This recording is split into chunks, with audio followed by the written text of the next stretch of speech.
King Charles I has the unfortunate title of being the only king of England to have been executed by his own people.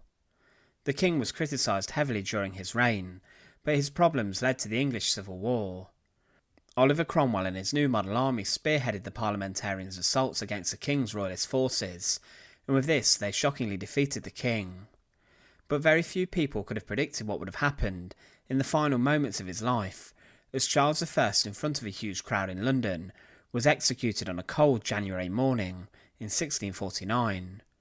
But what was the story of Charles I's execution, and who was the man who took the head off the king? Join us today to find out, and to support our channel, please make sure to subscribe. Charles I was having a number of issues with Parliament during his reign. They were fierce enemies, and the king believed he had been given a divine right to rule by God, and that no one could challenge him. But Parliament were concerned about a number of policies the king had, and the fact he was spending large amounts of money and making terrible decisions. With this, Parliament quickly seized London, and Charles fled the capital for Hampton Court Palace. But within a few months, in mid-1642, Parliament and the king had begun to arm, and they both raised armies to fight against each other. Negotiations broke down and Charles raised the royal standard in Nottingham, going to war with Parliament. After a number of battles, it was clear that things were going poorly for the king, and Parliament managed to seize Charles I. He was held under house arrest and did manage to escape Hampton Court at one point, but he was then quickly arrested again and was held on the Isle of Wight. Charles had no chance of winning the war, and Oliver Cromwell refused any further talks with the king. They regarded as a bloody tyrant, and with this they were acting quickly to secure their own power. Charles I was moved to a number of castles, and was sent to Windsor Castle, where he was indicted for treason, and he was then brought to trial.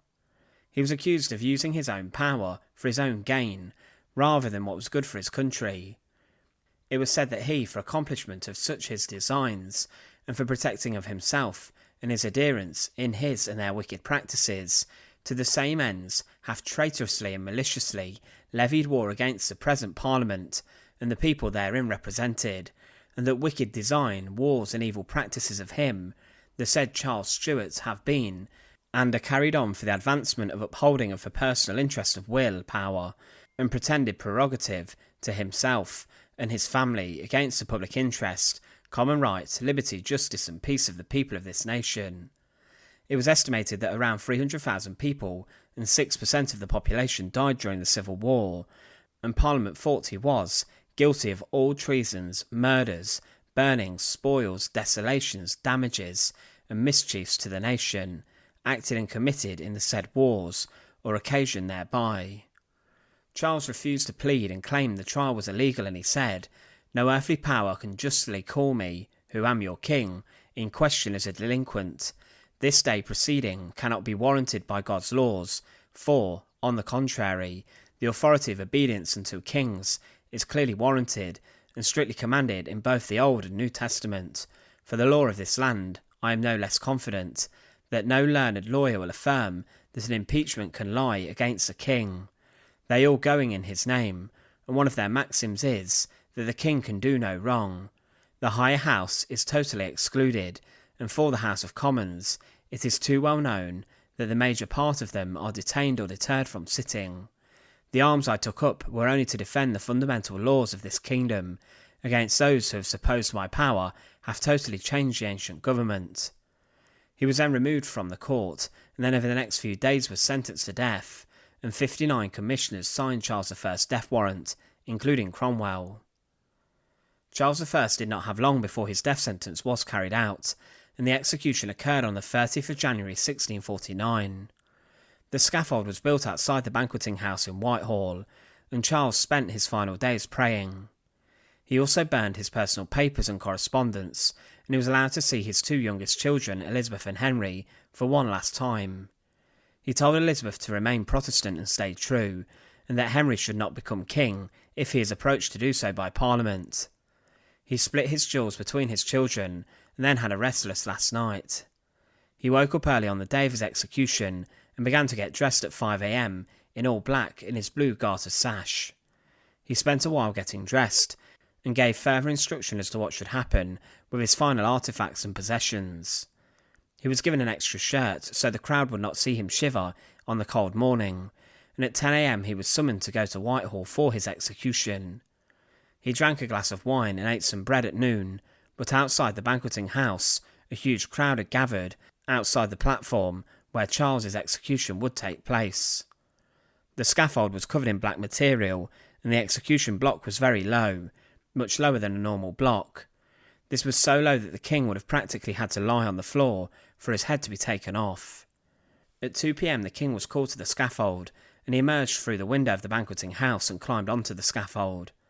One onlooker stated that it was the saddest sight England ever saw. He looked at the crowd and saw a huge barrier of guards, which would prevent him from being heard if he made a speech, so he spoke to one of his attendants on the scaffold, who recorded his final words. Charles said, "As for the people, truly I desire their liberty and freedom, as much as whosoever, but I must tell you that their liberty and freedom consists in having of government by those laws, by which their lives and their goods may be most their own. It is not for them to have a share in government, that is nothing, sirs, appertaining unto them. A subject and sovereign are clearly different things, and therefore until that be done, I mean until the people be put into that liberty which I speak of, certainly they will never enjoy themselves." He also said he would go from a corruptible to an incorruptible crown in heaven. He said one final word to an attendant who gave him a silk nightcap to put on so his hair did not trouble the axeman. Charles said, "Remember," before he then laid his neck onto the low block, and then he readied himself. Quickly the executioner then struck, and in one clean blow from the axe, the executioner took his head clean off. The executioner then held up the head of the king to silence, and he did not declare the king as a traitor, and following the execution it's believed there was an audible groan, and that the people who witnessed it were not happy with what happened. The king's head was then dropped into the crowd, and a number of soldiers rushed to it and dipped their handkerchiefs in Charles's blood, and they then cut off his hair. The body was then put into a coffin, and this was covered with black velvet. There are a number of people who are suspected of being the person who executed the king. The most probable candidate for the job was Richard Brandon, who was a common hangman at the time. Charles's execution was done by clearly a man who was very skilled and who had cleanly cut off a number of heads, as he did do a successful job. He also executed other key royalists, but Brandon did refuse that he did this initially, but allegedly confessed to being the executioner of the king on his deathbed. The identity of the executioner and his assistant was kept private, and this was done to protect them, as they believed there would be a significant amount of backlash, and many of the usual axemen inside of the capital refused to do the job of killing the king. Many people in England believed they had killed a martyr and a man who was sent by God to rule over the country.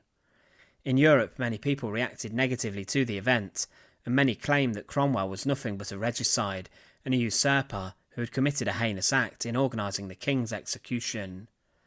The event today is still seen as rather controversial, and many consider Charles I to have been a victim of Cromwell and the effects of the English Civil War, but others consider him to have been an evil monarch who did nothing but act in his own interests.